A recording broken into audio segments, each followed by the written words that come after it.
Hello students, चौथा law है Gay-Lussac's law of gases volume.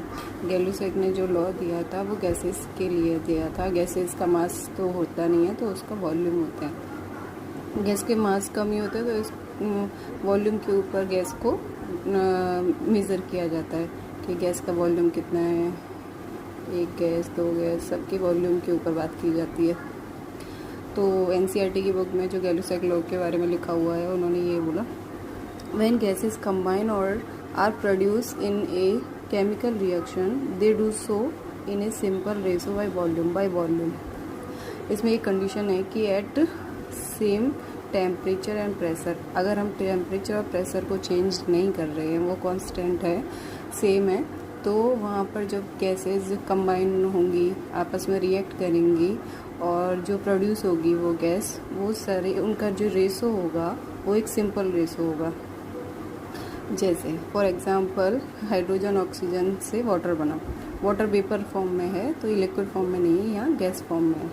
Vapour एक गैसेस स्टेट में काउंट होता है। ये वाला वाटर 60 डिग्री पे भी मिल जाएगा। या फिर H2 + Cl2 HCl गैस को ले लो, N2 + H2 अमोनिया गैस को ले लो, ये सारे एग्जांपल।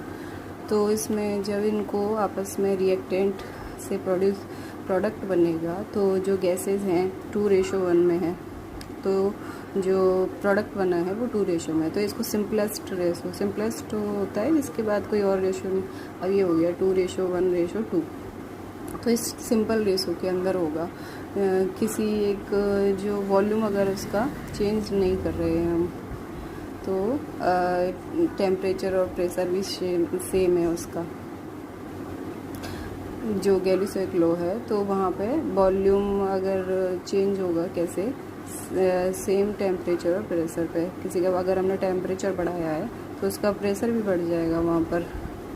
और जो ये मोलर फॉर्म में स्टोइकियोमेट्री जो होते हैं, उनके थ्रू काउंट किया जाता है। जो कोफिशिएंट ये लगे होते हैं स्टोइकियोमेट्री, इसी से पता चलता है कि कितने मोल लिए हुए हैं, उनका ही रेशो होता है, वॉल्यूम का रेशो होता है। इन सब से हम गैलुसेक लॉ को समझ सकते हैं, और भी डिटेल में है, लेकिन 11th क्लास के हिसाब से यही है।